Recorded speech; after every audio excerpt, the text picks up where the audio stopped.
एक गुरु के दो शिष्य, एक तपस्या करके लौटे और एक दुनियादारी में थे। जो दुनियादारी में थे उन्होंने कहा कि मैं दुनिया के बीच में रह करके ही जप तप करूँगा। गुरु ने कहा कि बेटा दिखावे में मत पड़ना। तो उन्होंने कहा मुझे विदेह पसंद है।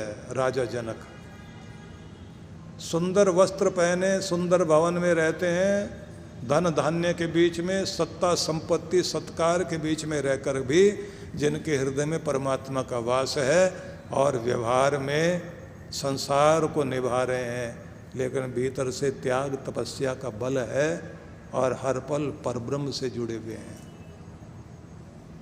गुरु ने कहा बेटा एक बात ध्यान रखना, ये कीचड़ की दुनिया है। यहाँ व्यक्ति कितनी भी कोशिश क्यों न कर रहा हो तो भी कहीं ना कहीं व्यक्ति के अंदर कुछ न कुछ कमी आ जाती है। गुण आ जाएंगे तो गुण का अभिमान आ जाएगा, दिखावा पसंद करने लग जाओगे। दूसरा शिष्य था जिसने कहा कि प्रवृत्ति मार्ग नहीं, निवृत्ति मार्ग चाहिए मुझे। संसार से अलग हट करके तप करना है और जब तक हृदय में परमात्मा का वासना हो जाए, कण कण में परमात्मा महसूस ना होने लगे, तब तक वन को नहीं छोड़ूंगा। तो गुरु ने कहा अपने गुरु भाई को भी जगाए रखना, बीच बीच में जाते रहना। तो अपने गुरु भाई को देखने के लिए गया। गुरु भाई का बहुत सुंदर आश्रम था और देखने में भी बहुत सुंदर, कपड़े बहुत बढ़िया पहने हुए, पगड़ी बहुत अच्छी लगाई हुई। सुंदर रूप को देखते ही उनके मन में आया कि गुरु के वचन याद करूं। तो उन्होंने उनसे कहा कि आओ सांध्य वेला हो गई है, बैठते हैं। और जैसे जैसे आसमानों से शांति उतरती हुई जमीन में फैलती जा रही है, जड़ चेतन के अंदर आती जा रही है, वैसे हमको भी स्वयं को शांत करते हुए स्वयं को परमात्मा से जोड़ लेना है। अब बैठ गए, लेकिन वाइब्रेशन नहीं आ रही थी उनको कि मेरा गुरु भाई जैसे बैठा है, इसके अंदर से भक्ति के तरंगे नहीं आ रही। इन्होंने आंखें बंद की, अपनी गहराई में चले गए ध्यान के, और जब उठे तो सर्व मंगल कामना करते हुए सबके कल्याण की कामना की और साथ में ये कहा कि हे प्रभु मेरे हृदय में तो बसे हुए हो, मेरे कर्म में भी बसे रहना, मेरी दृष्टि में बसे रहना। गुरु का कार्य मैं करता चला जाऊं, क्योंकि गुरु नसीब से मिलते हैं। गुरु की वाणी को फलित करो। ऐसी प्रार्थना करने के बाद आंखें खोली, देखा बराबर वाला आंखें ऐसे दबा के बैठा हुआ है। क्योंकि जब आप ध्यान में जाते हैं तो अगर पुतलियां हिल रही ना आपके, तो इसका मतलब ध्यान में स्थिर नहीं है। पुतलियां ठहर जाएं और ऊपर की तरफ अंदर गहरी हो जाए, चेहरे पर लावण्य आ जाए, ओठों पर मुस्कुराहट आ जाए, भीतर शांति और संतुष्टि आ जाए, तो इसका मतलब है संसार पीछे छूट गया, करतार के दरबार की तरफ जा रहा है आदमी। तो इन्होंने आंखें खोल के सर्व मंगल कामना करने के बाद जैसे देखा, तो देखा कि बराबर वाला आंखें तो बंद किए बैठा है लेकिन अंदर नहीं जा रहा। थोड़ी देर के बाद उसने आंखें खोली तो इसने उसकी तरफ देख करके कहा, सुंदर मूर्ति है।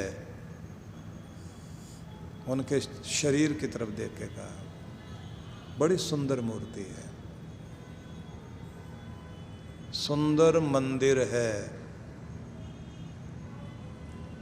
वो शिष्य ने, बराबर वाले भाई ने कहा, क्या बता रहे हो? बोले तुम्हारी देह सुंदर मूर्ति, सुंदर मंदिर, बहुत सुंदर है, पर भीतर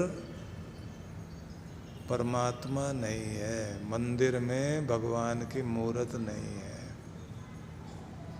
भीतर भगवान की मूर्त नहीं है।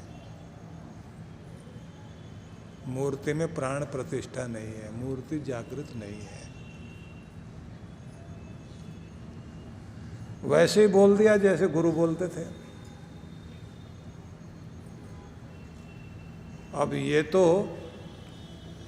उठ के चला गया वहां से, अपने कक्ष में जाके बैठ गया और अपने एक शिष्य से कहा कि मेरे गुरु भाई आए हुए हैं, उनको कक्ष दे देना और मैं मौन में हूं। मतलब यह कि मैं उनसे बात नहीं करूंगा, किसी से बात नहीं करूंगा, मैं अंदर बैठा हूं। अब ये तो बता नहीं सकते मैं नाराज हूं, मेरा अपमान किया।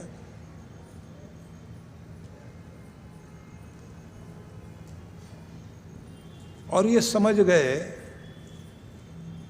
कि चोट लगी है। कहते ना कि गुरु के वचन अंदर चोट दे और बदलने को परिवर्तित करें और व्यक्ति को झकझोर दे, तो समझ लेना चाहिए कि शिष्य का सौभाग्य जाग गया है। और ये भी कहा गया कि गुरु ऐसे याद आने चाहिए व्यक्ति को जैसे चोट में दर्द हर समय याद आता रहता है ना, दर्द की तरफ भी ध्यान रहता है।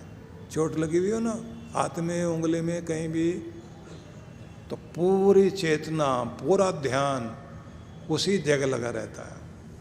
कि ऐसे सुख में तो फिर भी इधर उधर ध्यान चला जाएगा, दर्द में नहीं ध्यान इधर उधर जाता। कि ऐसे गुरु याद आना चाहिए व्यक्ति को, मेरा गुरु मेरे साथ है, गुरु के वचन याद आने चाहिए। तो ये वहाँ से टहलते टहलते अपने गुरु भाई की कुटिया के सामने से जा रहे थे। तो उस दिन क्या हुआ कि खिड़की थोड़ी सी खुली रह गई और वहाँ से एक चिड़िया अंदर, जहाँ वो मौन करके बैठा हुआ था ना, जिसको इन्होंने कहा था कि मंदिर तो बहुत सुंदर है लेकिन मंदिर में भगवान की मूर्त नहीं है, मंदिर में भगवान नहीं है, जिसको ये बोला था उसी की कुटिया में एक चिड़िया घुस गई और वो फड़फड़ा रही है इधर से उधर, उधर से उधर। इन्होंने आवाज़ सुनी और वहीं से बोले, ओ नादान चिड़िया, दीवारों से सर टकरा रही है, रुख, द्वार वहाँ नहीं है, जहाँ से आई है वहीं मुक्ति का द्वार है, वहीं छुटकारे का द्वार है। बस इतना सुनना था। वो जो अंदर बैठा था उसकी आंख में आंसू बहने लगे। मेरे गुरु ने भी तो ऐसे बोला था, वो नादान मुसाफिर, जहाँ से आया, जिस लोक से आया है, तेरी मुक्ति, तेरे दुखों का अंत उसी द्वार से जुड़ने से, उसी परमात्मा से जुड़ने से तेरे दुखों का अंत होगा। दीवारों से टक्कर मारने से कुछ होने वाला नहीं है। इस दुनिया में कितना भी टकराते रहे ना, कुछ होने वाला नहीं है। तो उस जगह से याद कर जहाँ से तू आया है, जहाँ तुझे लौटना है। तेरा आनंद तेरे परमात्मा में है। अपने परमात्मा से अपना संबंध बना। उड़ान कितने भी भर, लेकिन जो उड़ान तुझे भगवान तक लेकर जाए वही उड़ान सफल उड़ान है, नहीं तो कोई उड़ान सफल नहीं।